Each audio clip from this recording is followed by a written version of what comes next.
Welcome to our continuing series, Questions and Answers for a World in Crisis.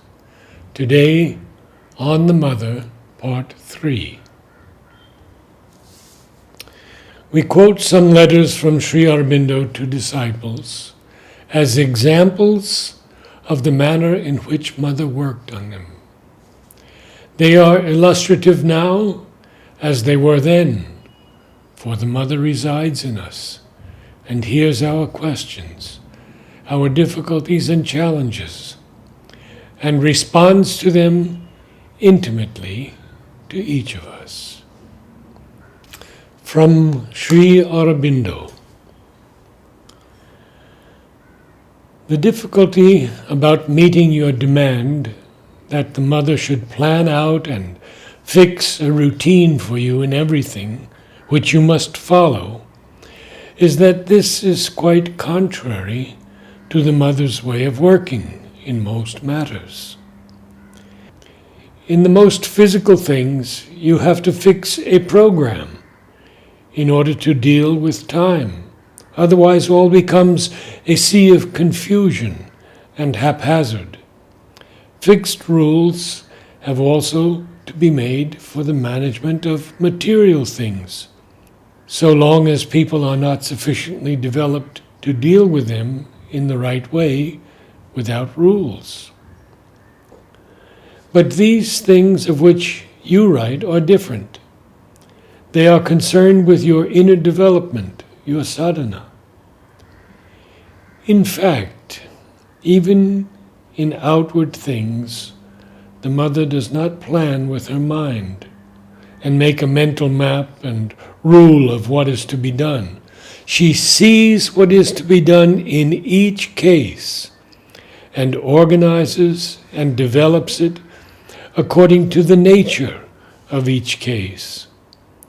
In matters of the inner development and the sadhana, it is still more impossible to map out a plan fixed in every detail and say, every time you shall step here, there, in this way, on that line, and no other. Things would become so tied up and rigid that nothing could be done.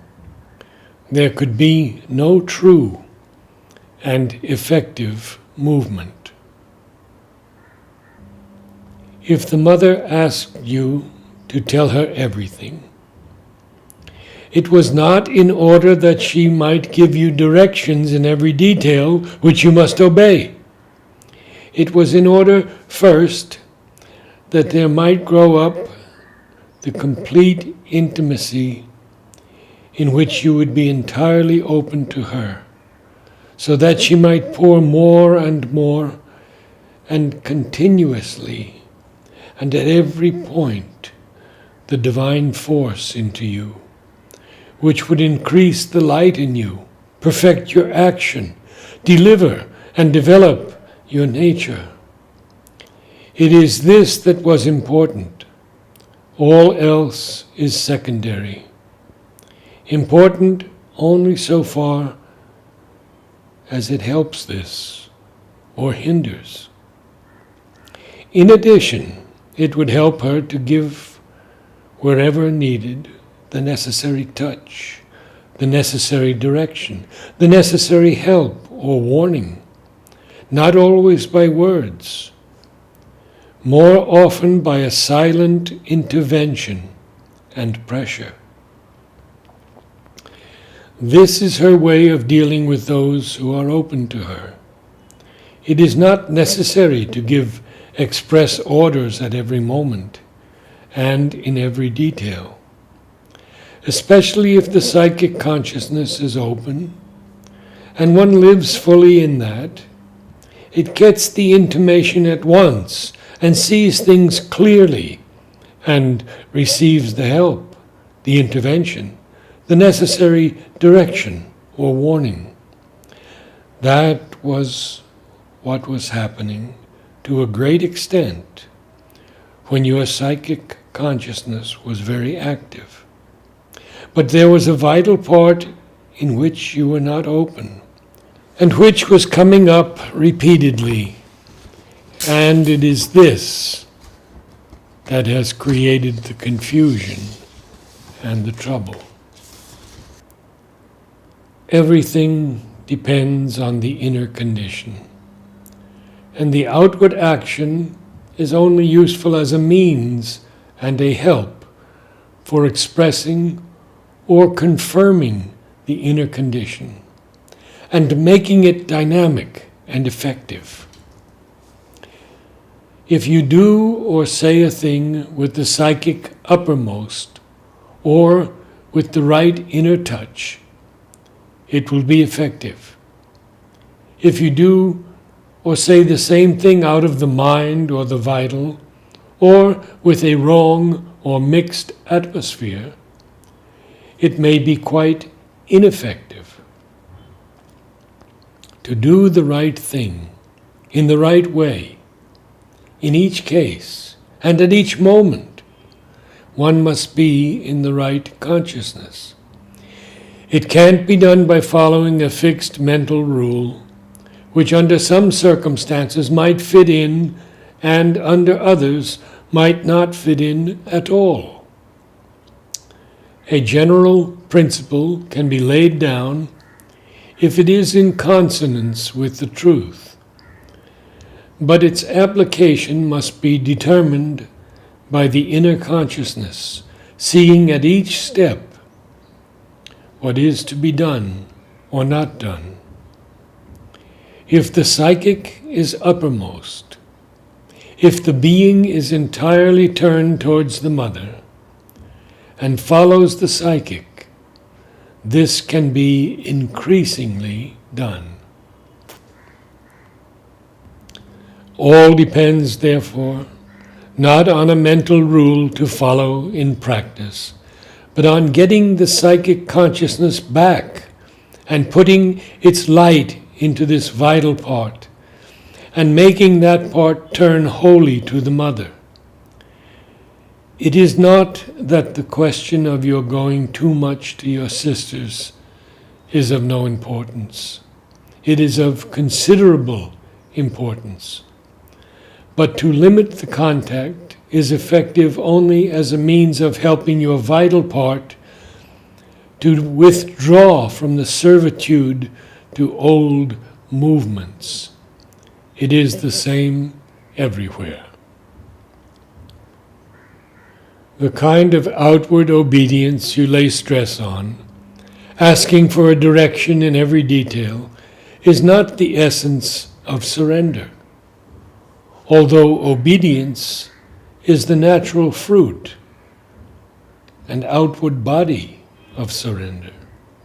Surrender is from within, opening and giving mind, vital, physical, all to the mother, for her to take them as her own and recreate them in their true being, which is a portion of the divine. All the rest follows as a consequence. It would not then be necessary to ask her word and order outwardly in every detail. The being would feel and act according to her will. Her sanction would be sought, but as the seal of that inner unity, receptiveness of her will and obedience. Therefore, concern yourself with your own progress and follow there the lead the mother gives you.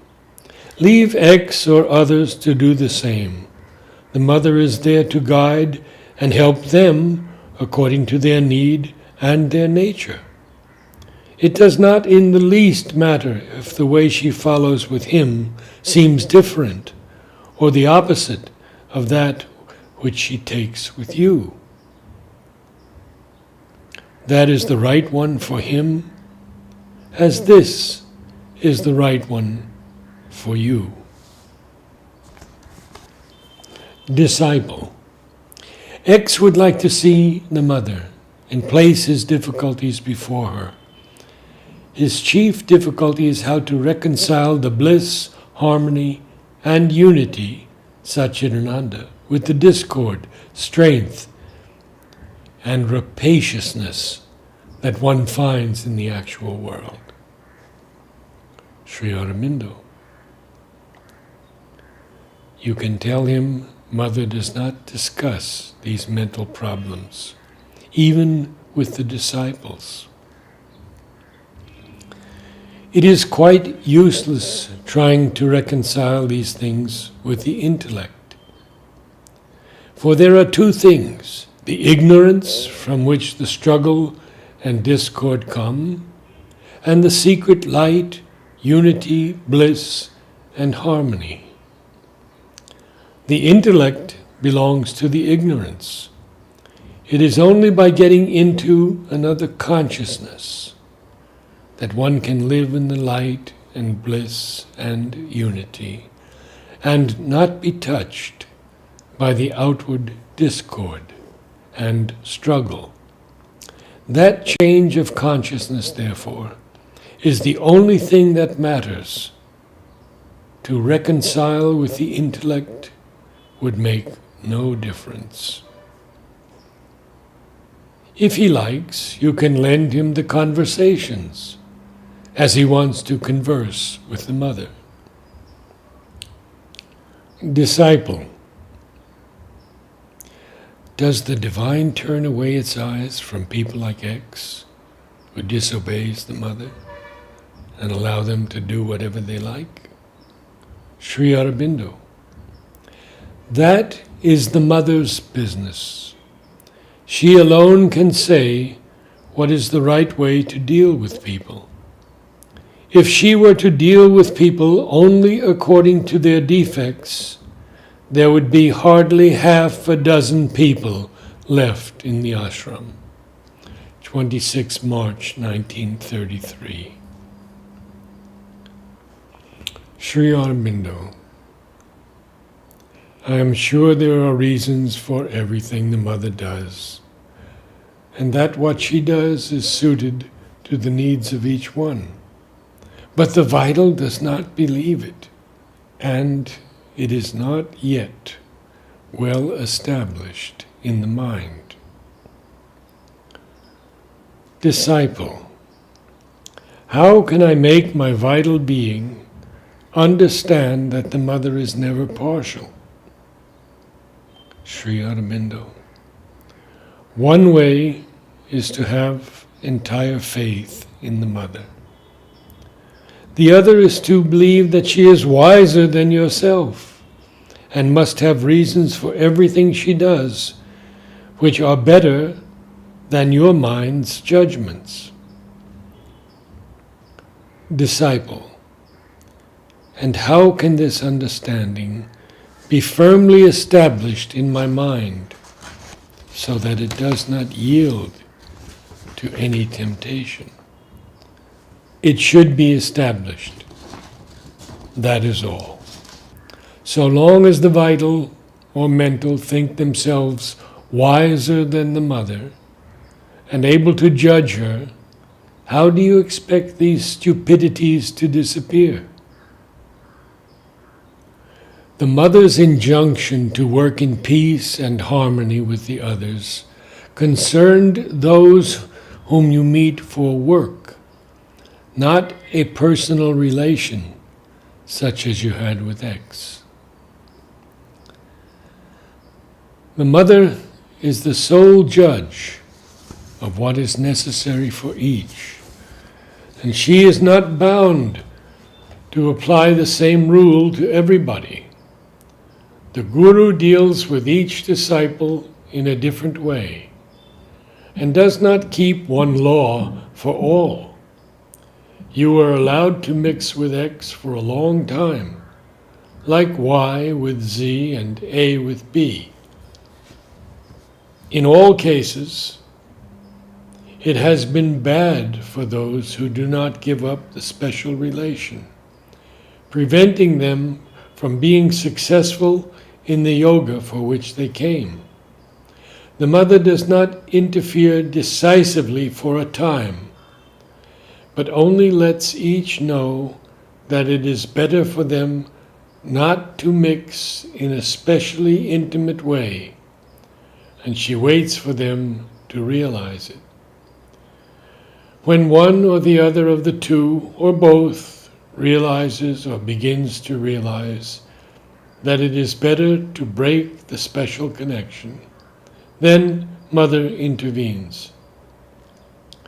If you went back to X, all possibility of yoga for you would cease. Even your going to the dispensary has disturbed the progress you were making and brought back the old habits of thought and reactions. Your one hope of doing anything in sadhana is really and truly and definitely to turn to the Mother alone and follow her will. There is no going back to the old things. The Mother will not sanction it. If you are sincere in what you have written in English, then you must also forget the past and live for the divine and the sadhana. Disciple, since the day my sadhana began to come down to the lower levels, some parts of my being have felt that the Mother has restricted the former physical manifestation of her love. But I am sure that this change was meant for the good of my sadhana. Sri Aurobindo. Whatever is done by the Mother is for the good of the sadhak and the sadhana. 9 December 1935. Disciple. X wonders why people like Y are allowed here, when it is obvious they have no spiritual possibility in them. But unless X has some understanding of the higher manifestation, such comments are just expressions of his own ignorance. Sri Aurobindo. Obviously, neither nature nor destiny nor the divine work in the mental way or by the law of the mind or according to its standards. That is why even to the scientist and the philosopher, nature, destiny, the way of the divine, all seem a mystery. The Mother does not act by the mind, so to judge her action with the mind is futile. But why should X or anyone assume that Y will have no profit for her spiritual future from her stay here? Disciple. Can the physical mind have a correct understanding of the Mother's dealings? Sri Aurobindo. Not until it is enlightened by the true consciousness and knowledge from above. 4 July 1936. Sri Aurobindo. Why should the Mother be obliged to treat everybody in the same way? It would be a most imbecile thing for her to do that. The Mahakali method. Sri Aurobindo. All these things depend on the person, the condition, the circumstances. The Mother uses the method you speak of, the Mahakali method, with those in whom there is a great eagerness to progress and a fundamental sincerity somewhere, even in the vital. With those whom she meets intimately and who, she knows, will not resent or misunderstand her severity or take it for a withdrawal of kindness or grace, but will regard it as a true grace and a help to their sadhana. There are others who cannot bear this method. If it was continued, they would run 1,000 miles away in misunderstanding, revolt, and despair. What the Mother wants is for people to have their full chance for their souls. Be the method short and swift, or long and tortuous. Each she must treat according to his nature. Disciple. All these years, I have been hesitant to write all the details of my life for fear that the Mother will scold me. Now I have become a bit stronger, and along with her scoldings, I can feel her force working inside me.